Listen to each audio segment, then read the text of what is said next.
નમસ્તે મિત્રો, આપ જોઈ રહ્યા છો ભારતીય જન સંદેશ સમાચાર ન્યૂઝ. હું છું દિનેશ કુમાર બાબરિયા, ભાવનગરથી. નમસ્કાર દર્શક મિત્રો, નવા વિડીયો સાથે આપ સૌનું હાર્દિક સ્વાગત છે. હું છું સોલંકી દર્શના. પાલીતાણા તારીખ 2 ઓગસ્ટ 2026ના રોજ પાલીતાણા શહેર તેમજ તેમના આજુબાજુના ગ્રામ્ય વિસ્તારોમાં છેલ્લા 2-3 દિવસોથી ચાલતા વરસાદી વાતાવરણ વચ્ચે તારીખ 2 ઓગસ્ટ 2026ના રોજ મેઘરાજાએ વિરામ લીધો છે. હવામાન વિભાગની વરસાદની આગાહીઓ વચ્ચે મેઘરાજાને નમતું જોખાતા દિવસો દરમિયાન ઉઘાડ જેવું વાતાવરણ જોવા મળ્યું હતું. છેલ્લા તબક્કામાં થયેલા સાર્વત્રિક વરસાદના કારણે પાલીતાણા તાલુકાના જળાશયો, નદી નાળાઓમાં પાણીની આવક થઈ ચૂકી છે. ત્યારે આજે વરસાદે વિરામ લેતા સ્થાનિક રહીશો અને ખાસ કરીને ખેડૂત વર્ગમાં રાહતની લાગણી જોવા મળી છે. ખેતીના પાક માટે જરૂરી પાણી મળી ગયા બાદ આ વિરામ નિંદામણ અને અન્ય કામગીરી માટે સાનુકૂળ સાબિત થશે. અહેવાલ બ્યુરો દિનેશ કુમાર બાબરિયા, ઘેટી.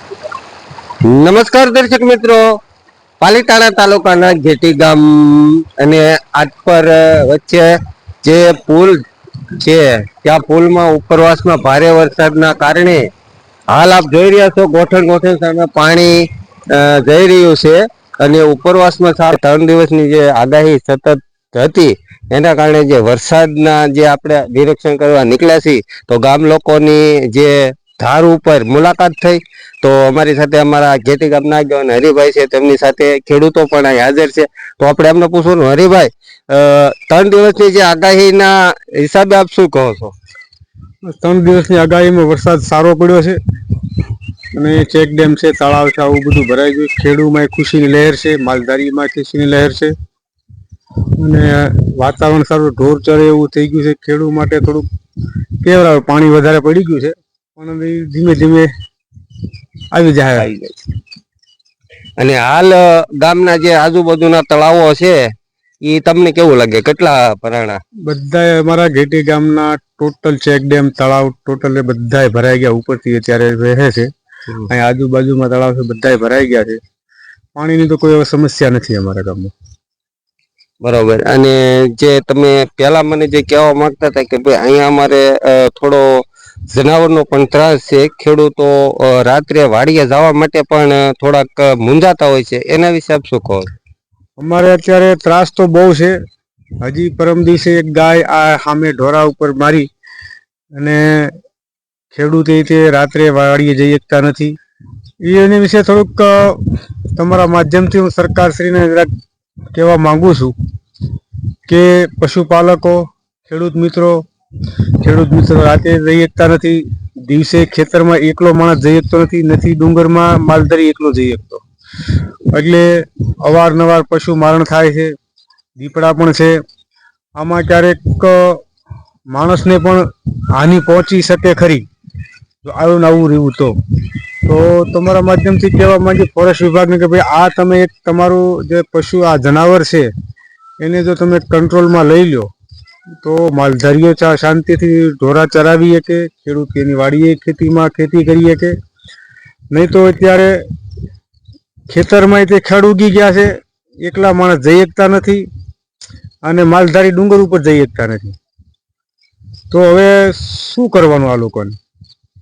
તો તમારું કહેવાનું છે કે વન વિભાગ ને જાણ થાય કે ભાઈ આ લોકોને થોડીક સલામતી અને સાવચેતી મળે, એવું કેવું છે તમારું? હા, આપણે જો પશુ છે, સિંહ છે, એ આપણું રાષ્ટ્રીય પ્રાણી છે, એ આને આપણે હોવું જ જોઈએ. પણ એની માથે થોડુંક કંટ્રોલ એ હોવું જોઈએ ફોરેસ્ટ વિભાગનું કે ગમે ત્યારે ગમે તે પશુને મન નાખે. હવે અત્યારે આ માલધારી છે તો સામાન્ય માલધારીની આજીવિકા હોય, 5 ગાયો હોય એમાં 2 ગાયો મારી નાખે, બિચારાની આજીવિકા નાશ થઈ જાય. ખેડૂત હોય તો ખેડૂતના ખેતરમાં જે મગફળી કે બાજરી કાંઈ વાવ્યું હોય, નીંદવા પારવા જવાનું હોય, એ જઈ શકે નહીં.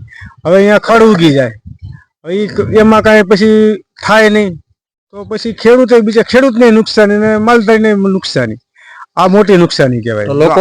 લોકોમાં ડરનો ભય હોય એવું દેખાઈ રહ્યું. પૂરેપૂરો ડરનો ભય છે અત્યારે. દરેક ખેડૂતમાં, માલધારીઓમાં અત્યારે પૂરેપૂરો ડરનો ભય છે. પછી બીજી ખેડૂત તો ઝટકા મશીન મૂકી શકે નહીં, ઓલું કાંઈ કરંટ મૂકી શકે નહીં. મૂકે તોય તે તકલીફ વાળું કે ભાઈ પશુ જનાવર આવી ગયું તો મરી જાય ક્યારેક, તોય તકલીફ વાળું. ખેડૂત તો બે બાજુ મૂંઝાણા છે. બીજું કાયદાનું ઉલ્લંઘન થાય તો એમાં બધું બાજુ તકલીફ વાળું ખરું એમ.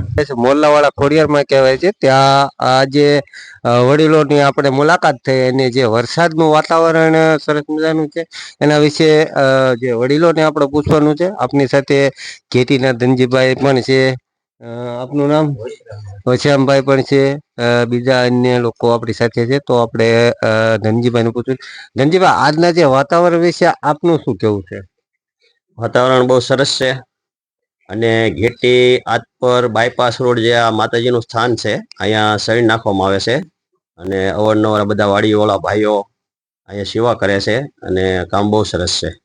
અને હાલ અહીંયા જે મંદિર અવર જવર કરતા લોકો રાહદારીઓને મેં એવું સાંભળ્યું છે સેવામાં સા પાણી છે, ક્યારેક ક્યારેક એવી પણ સેવા ચાલુ છે એવું સાંભળવું. પાણી છે, આ ઝાડવા છે, શયન નાખે છે અને અહીંયા તો આપણે આમ સાપુતારા જ કહેવાય એવું નેચરલ વાતાવરણ. જો તમે ડુંગરામાં વરસાદ ચાલુ છે, બહુ સરસ છે ગામ. આ બધા વાડીવાળાનું કામ સારું છે. આ વિશ્રામભાઈ છે ઈ શયન નાખે છે, આજુબાજુ વાળા બધા સેવા હારી કરે છે. હા, તો આપની સાથે બીજા પણ વડીલ છે, આપણે એમને પૂછવાનું. તમારું નામ? મગનભાઈ.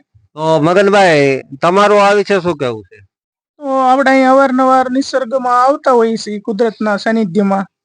તો જે આપણે પ્લાસ્ટિક કે કોઈ બબલા છે કે કોઈ પ્લાસ્ટિકની થેલી છે, પાઉચ છે કે પાણીના પાઉચ કે અન્ય કોઈ પ્લાસ્ટિકની વસ્તુ કે કોઈ બી ખોખા છે, તો આપણે તે આપણી સેહત છે એ પાછા આપણે લેતા જઈશું.